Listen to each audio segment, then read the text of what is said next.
9:33 de la mañana, está con nosotros Antonio Alonso Marcos, profesor de Relaciones Internacionales de la Universidad CEU San Pablo. Bienvenido, buenos días. Buenos días, muchas gracias. Bueno, ¿cómo es fotografía general? Esto va escalando, va relajándose algunos aspectos. Ayer decía Estados Unidos, decía Biden, vemos inminente el ataque de Irán a Israel. Y dice, bueno, si es que Irán ya ha dicho que si hay un alto al fuego puede incluso dejar pasar esto, pero tú sigues insistiendo. Vimos también que ya hay fecha. Bueno, nos dicen que en junio es la cumbre de paz de Suiza de Occidente.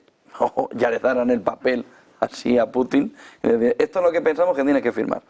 Pero la fotografía va escalando. Bueno, la verdad es que el panorama general es cada vez más complicado, cada vez la situación se va enquistando cada vez más.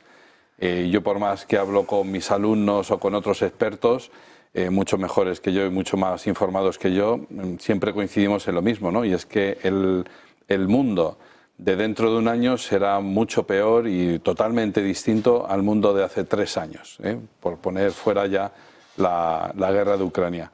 Es decir, pero no solo el mundo, sino sobre todo especialmente la relación de Europa con el resto del mundo.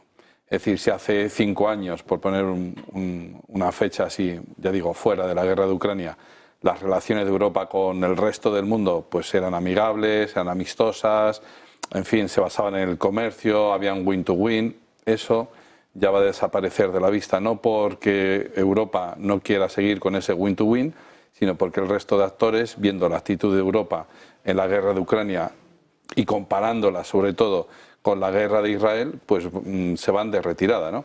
Es decir, si quieres entramos a analizar la guerra de Ucrania, si quieres entramos a analizar... Empezamos por Ucrania. La guerra de Gaza, pero vamos... Y sobre todo ese entorno de mesa de negociación de paz, en el que no está una de las partes implicadas, en el que si está China, yo entiendo que, no sé qué piensas tú, sí que puede tener alguna opción más de aquello salir adelante, pero si ni está China... Bueno, pero yo creo que al final eso es una cumbre global del occidente global que se llama, ¿verdad? La cumbre de Suiza, para fijar una postura común entre ellos y forzar a Zelensky a aceptarla. Hay una cuestión que se tiene poco en cuenta y es que el 21 de mayo Zelensky deja de ser presidente legítimo de Ucrania y el 21 de julio la Rada Suprema deja de ser Rada Suprema legítima porque expira su mandato. Se puede decir, bueno, en caso en caso excepcional, como está la guerra de por medio, pues entonces se puede prolongar el mandato. Difícilmente, un régimen democrático puede subsistir sin tener elecciones en su momento. Y es que la democracia no es solo una cuestión de procedimientos, pero también es una cuestión de procedimientos. Y hay que respetar los procedimientos. A partir del 21 de mayo, el que es presidente legítimo es el presidente del Parlamento, el presidente de la Rada Suprema. Pero es que a partir del 21 de julio el mandato de la Rada Suprema expira y por lo tanto también el del presidente de la Rada Suprema. Por lo tanto tenemos un buen marrón, como se suele decir aquí en Madrid, tenemos un buen marrón porque a partir de ese momento vaya usted a saber lo que pasa. A lo mejor en ese momento Saluzny, que está de embajador en Reino Unido, en Londres, pues a lo mejor a partir de ese momento él dice yo soy el representante legítimo del gobierno legítimo de Ucrania. Madre mía. Y a partir de ese momento pues repetimos la escena de la Primera Guerra Mundial y de la Segunda Guerra Mundial, cuando De Gaulle y Pétain, bueno, pues cada uno en su momento ejercieron de comandantes supremos de Francia en el exilio, ¿no? Entonces, la opción de Suiza, bueno, pues está bien, yo digo, para cerrar ya el tema. El otro día... Para cerrar el tema... Con Ucrania, no con Rusia, sino con Ucrania. El otro día la cara del ministro de Exteriores de Ucrania, Dmytro Kuleba, cuando visitaba el cuartel general de la OTAN, era todo un poema. Es decir, nos acaban de decir que tenemos que ir haciéndonos una idea de que tenemos que ceder territorios. La situación está enquistada, como decíamos antes, pero la situación es difícil. Entonces, Europa, a nosotros nos han dicho a través de los medios de comunicación que no podemos aceptar que Rusia haya ganado territorios por la guerra, ¿no? El principio del uti possidetis iuri, ¿no? Es decir, que se ha ganado un territorio por la guerra y nos quedamos con él. Es decir, ese principio debe ser rechazado porque después de la Segunda Guerra Mundial eso ya no existe, ya no jugamos con ese principio o con esa regla de juego. Bueno, pero es que después de la Segunda Guerra Mundial, unos cuantos conflictos del mundo se han resuelto por ese principio, es decir, tierra, paz por territorios. Paz por territorios. El conflicto de árabe-israelí es el principio que se puso en marcha. Armisticios, ¿no? También muchos armisticios. Exactamente. El paz, de Corea. Claro. Y bueno, y al final también el de Vietnam, paz por territorios. De tal manera que con lo que hayas conquistado, con eso te quedas. No queremos admitirlo. Bueno, volvemos a la situación de abril del año 2022, cuando Boris Johnson viaja a Kiev y le dice a la cara a Volodymyr Zelensky: tiene usted que continuar la guerra. Eso que has firmado en Estambul y que luego posteriormente ese documento le enseña a Vladimir Putin a cámara en una reunión con líderes africanos, con representantes del sur global, y volvemos a esa premisa del principio: el mundo del futuro no será igual que el de hace 2 o 3 años, y por lo tanto los líderes africanos ya no mirarán a Europa con respeto y admiración, sino que verán una vuelta al neocolonialismo. Ese discurso que proliferó durante la Guerra Fría de mano de Moscú, de la mano de la Unión Soviética, pues ha vuelto, y parece que ha vuelto para quedarse. Y esto es realmente peligroso para Europa. Así que o bien sacamos la pata de la manera más dignamente posible, lo que incluye también, ya digo, ceder territorios de Ucrania a Rusia, o, es decir, la alternativa es mucho peor, ¿no? Es cierto que, por ejemplo, Margarita Robles dice: hay que concienciar a la población española de que podemos ir a la guerra. Bueno, luego Borrell dice que nos asustemos. Claro. Y la manera de concienciar de Margarita Robles fue decir que hay un misil balístico que puede ir de Rusia a Madrid. Sí. Sin embargo, no dijo cómo nos defenderían del misil balístico, que sería lo normal en una ministra de Defensa. Yo entiendo que es un intento para decir: mira, estamos preparados para la guerra. No queremos ir a la guerra, pero si hay que ir, se va, ¿no? ¿Pero estamos preparados para la guerra? Buena pregunta, y yo creo que es mejor no abrir ese melón, no averiguarlo. Pero es el que de verdad quiere el ciudadano. Oiga, usted me está diciendo que hay un misil balístico que va de Rusia a Madrid.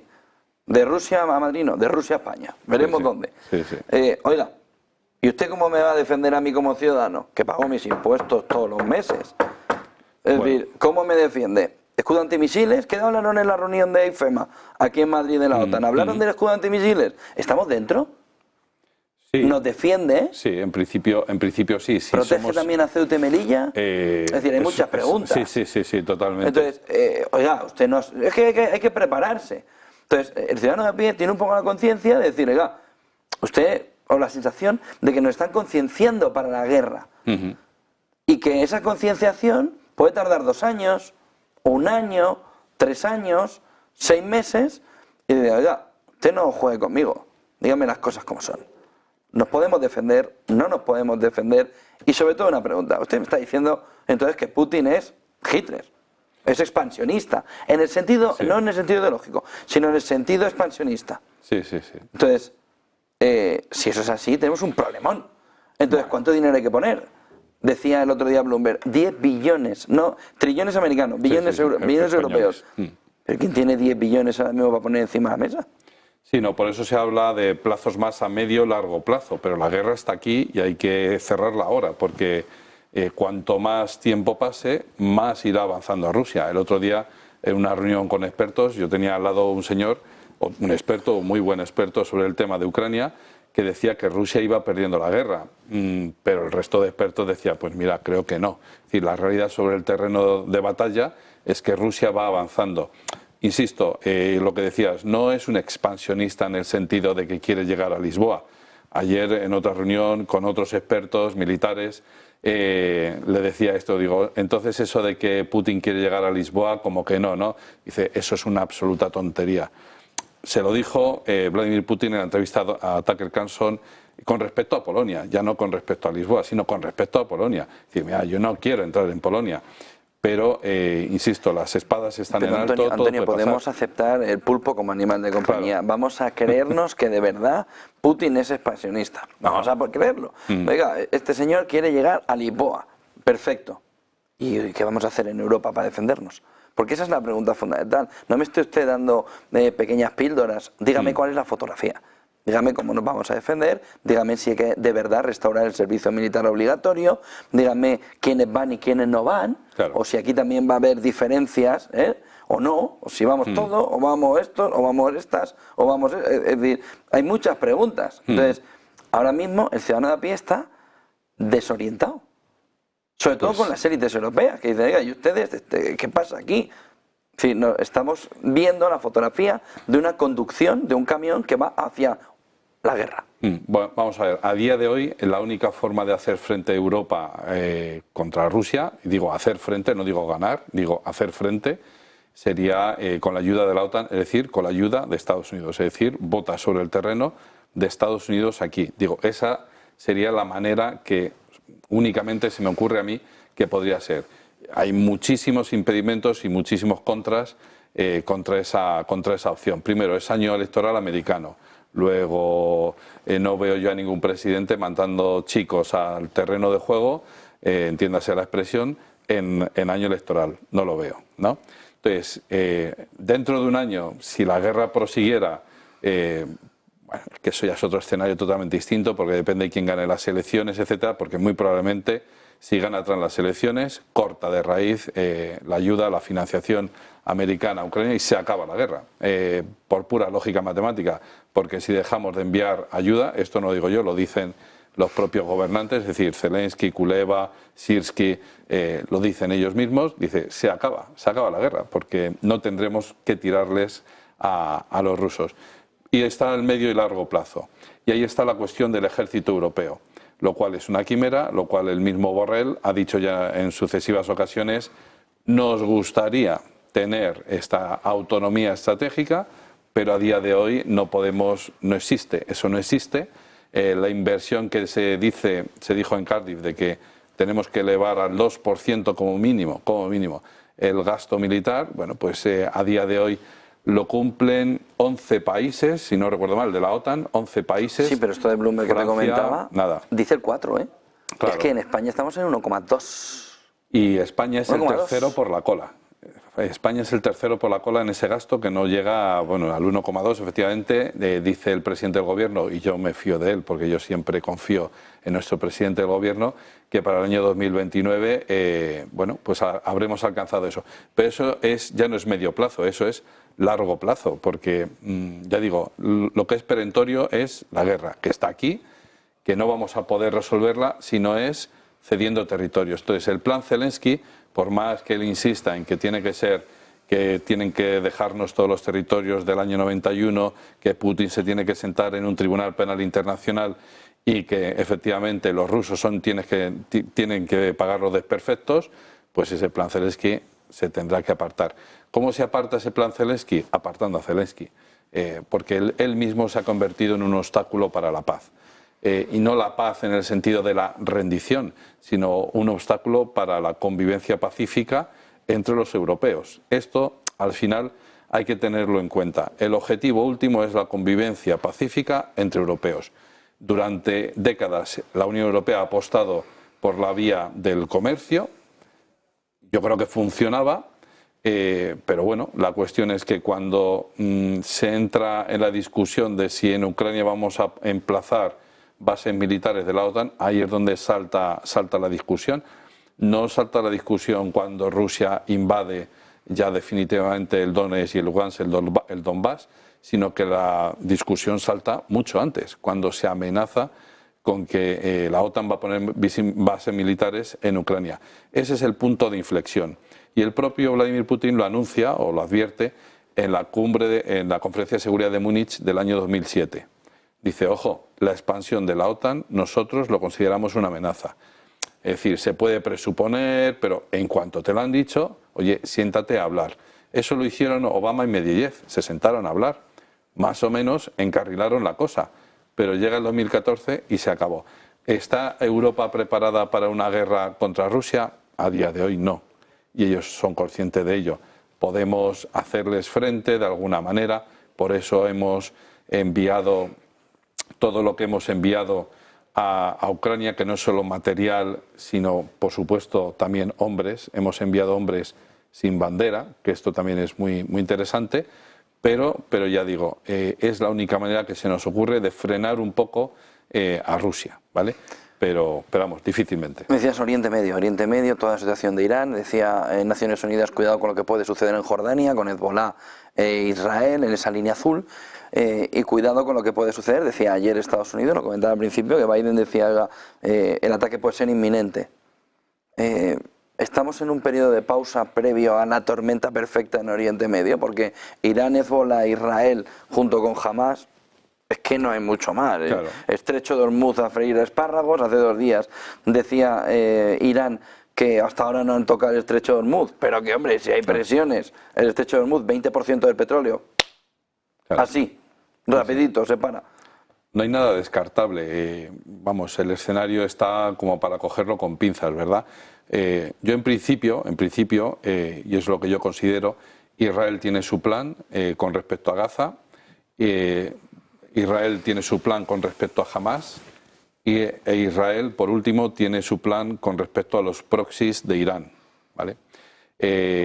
La cuestión del ataque, la última, ¿no? El ataque del fin de semana contra un edificio al lado del consulado iraní, eso sí que es un tema grave.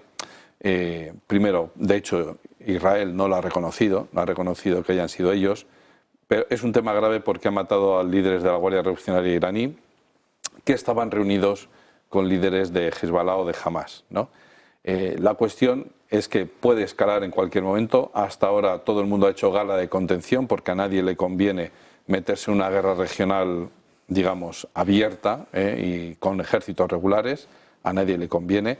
No quieren repetir el éxito de la guerra de los 6 días, no quieren repetir el éxito de la guerra del Yom Kippur, no quieren repetir nada de eso.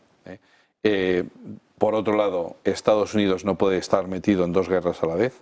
No puede estar metido en Ucrania y a la vez metido en el Mar Rojo o en el conflicto entre Israel e Irán, un posible conflicto entre Israel e Irán, y a la vez estar pendiente de lo que sucede en Taiwán. No puede. No tiene esa capacidad, ya no tiene esa capacidad.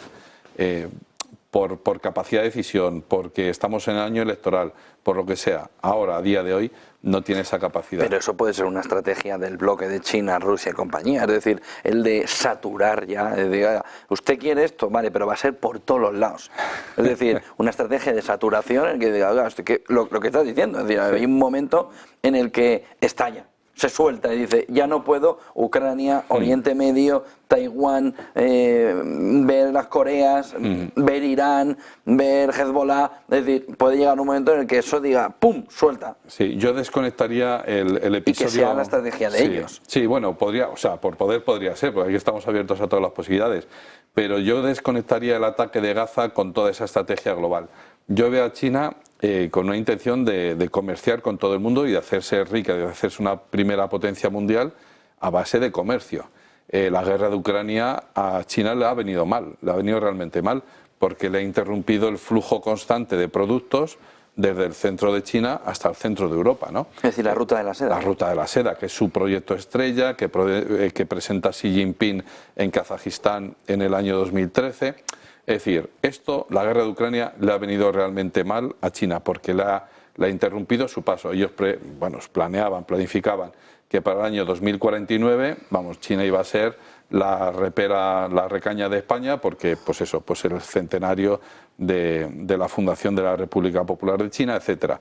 Entonces, esto de nuevo, el tema de Israel y Gaza, yo creo que también se les escapa de las manos. Y esto, el ataque de Hamas a Israel el 7 de octubre, la respuesta de Gaza, o la respuesta de Israel contra Gaza, yo creo que eso sigue otra lógica y otra dinámica. Y es que Israel, efectivamente, durante los últimos 5 años, ha ejecutado a una serie de objetivos iraníes, en suelo iraní, muy importantes, y yo creo la respuesta de Hamas el 7 de octubre es la respuesta de Irán frente o contra esos ataques, esos asesinatos selectivos que se suele llamar en el propio territorio iraní. Pues un jefe de los investigadores nucleares, por ejemplo, Soleimani, y ahora este general, ¿no?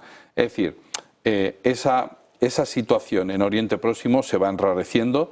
Yo espero que se vaya desescalando poco a poco, porque poco a poco Israel va consiguiendo sus objetivos.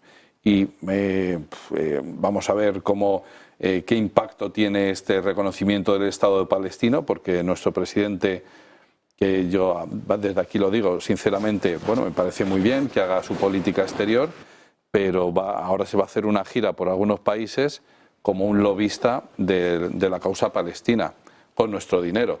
Pues no lo sé, no sé si esto es realmente algo que le hemos pedido a él, esto es algo que brota de él para enseñar su cara, su rostro hermoso por todo el mundo. Yo no sé a qué obedece, pero si es algo personal o algo de lo que él está convencido que debe hacer, pero que no obedece a nada de la presidencia de una manera del gobierno, filantrópica.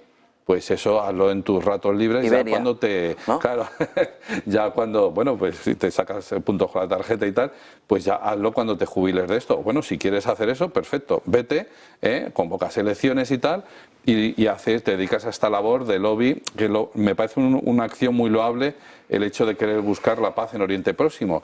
Pero hazlo con tu dinero, hazlo con tu tiempo, pero no lo hagas con nuestros recursos, ¿no? De tal manera que vamos a ver qué impacto puede tener esto del reconocimiento del Estado palestino, pero a lo mejor tiene cero impactos, porque por mucho que toda la Unión Europea reconozca a Palestina como Estado, a lo mejor los propios palestinos dicen, bueno, pero es que nos falta por resolver el tema de si dentro del Estado palestino está el territorio de Gaza o ya lo damos por perdido, porque me parece entrever, ya no digo, no lo sé, pero me parece entrever que el objetivo de Israel con Gaza no es solo acabar con Hamás, sino expulsar a los palestinos del territorio de Gaza, por una razón muy sencilla, y es que si desde Gaza han sido capaces de organizarme un 7 de octubre, ¿quién me garantiza que en el futuro próximo no me vayan a organizar otro 7 de octubre? Y con esa excusa pues se puede expulsar a los palestinos, a todos los palestinos de la Franja de Gaza, y construir ahí un resort en la playa y bueno, pues una refinería de gas también o lo que sea. Pues muchísimas gracias por toda esa fotografía, Antonio Alonso Marcos, profesor de Relaciones Internacionales de la Universidad CEU San Pablo. Buen día y buenas clases. Muchas gracias. Muchas gracias. 9:55, clave sostenible del día de la mano de JP Morgan Asset Management. JP Morgan Asset Management